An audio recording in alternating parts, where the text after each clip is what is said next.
आजकल 4 शादियां कैसे करें? मोहम्मद फ़हीम साहब को हार्ट से बहुत जल भुन के पूछ रहे हैं कि आजकल हम 4 शादियां कैसे करें। मोहम्मद फ़हीम साहब कहते हैं, जी मैंने आपके 4 शादी के बारे में बयानात सुने हैं, मेरा भी ये जहन बन गया है कि मैं 4 शादियां करूँगा। पहली 3 शादियां बेवा और तलाक़ याफ्ता से, फिर अगर अल्लाह ने कंवारी दी तो इससे, वरना इन्हीं पर गुजारा करूँगा। गुजारा यानी 3 औरतें होके भी ये गुजारा करेंगे। इस बारे में मेरी मज़ीद रहनुमाई फरमा दें। मोहम्मद फ़हीम कोहाट साहब, आप बहुत मुश्किल से गुजारा करेंगे, आपकी 3 शादियां हो जाएंगी। तो जो एक वाले हैं वो क्या कहेंगे? वो कहेंगे हम तो फिर कहत की हालत में हैं इस वक्त। तो आपने इसका जो ये जज्बा है ना, कह रहे हैं कि मैंने बयानात सुने, मेरा जहन बन गया कि मैं 4 शादियाँ करूँगा। पहली 3 शादियाँ बेवा और तलाक़ याफ्ता से, फिर अगर अल्लाह ने कंवारी दी तो इससे। इस बारे में मेरी मज़ीद रहनुमाई फरमाएँ। रहनुमाई फरमाने की ज़रूरत ही नहीं है, बेहतरीन काम कर रहे हैं आप, अल्लाह आपको तौफीक दे। अलबत्ता ये जो आपने कहा मैं गुजारा करूँगा, ये लफ्ज़ आप हटा दें। 3 पे गुजारा नहीं होता, 3 में तो आदमी बड़े मज़े से ज़िंदगी गुजरती है। 3 बीवियाँ हैं, हाँ वो अलग उसकी टेंशनें शादियों की, वो तो सबके साथ ही होती हैं, वो आपके साथ भी हो सकती हैं। अल्लाह ताला आपको इस्तिक़ामत दे। तो आपने करना ये है, रहनुमाई फरमा देना। रहनुमाई ये है कि पहली शादी आप बेवा या तलाक़ याफ्ता से करें और गरीब लड़की तलाश करें। अगर आपको अल्लाह ने माली हैसियत कम दी है, ज़्यादा माली हैसियत दी है तो मालदारों से करें, कम माली हैसियत दी है तो आपने अपने से इतनी कम गरीब में करने हैं कि जिन 3 गरीबों को आप अफोर्ड कर सकें।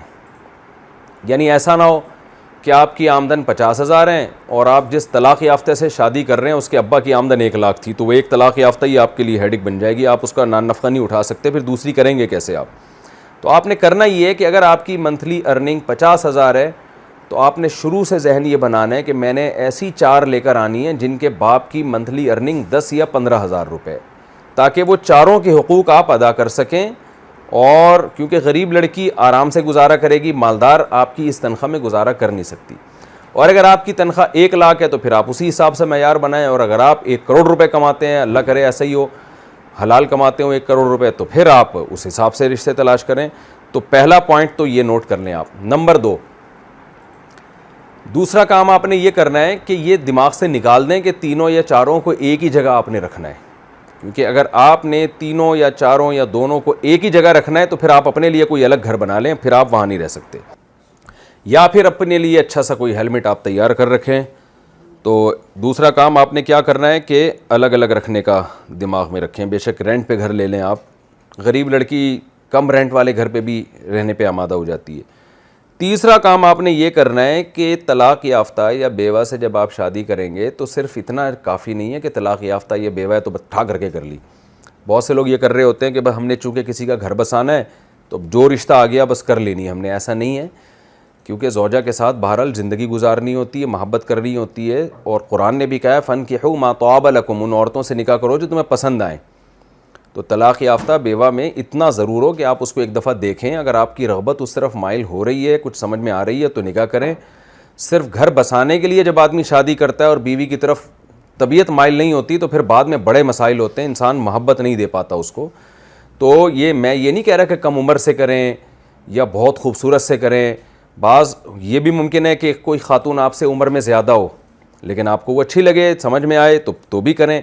इन नखरों में ना पड़ें कि उम्र इतनी हो या उम्र ज़्यादा हो या कौम कौन सी है, इन चीज़ों में ना पड़ें। मा तौब लकुम, कुरान कह रहा है जिसकी तरफ तुम्हारी रग़बत हो। बाज़ दफ़ा गैर कौम में करने में रग़बत होती है, तो ये सब चीज़ें। और चौथी बात इसका आपने, ये मैं आपको इतनी तफसील से रिकॉर्ड करवा रहा हूँ कि ये सिर्फ आपके दिल की आवाज़ नहीं है, बहुत सारे लोगों को इस बारे में रहनुमाई चाहिए। चौथी बात यह कि अगर ये बेवा या तलाक़ याफ्ता के साथ बच्चे भी हैं और वो बच्चे अपने साथ लाना चाहती है तो मोस्ट वेलकम, आप उनसे बोलें ज़रूर।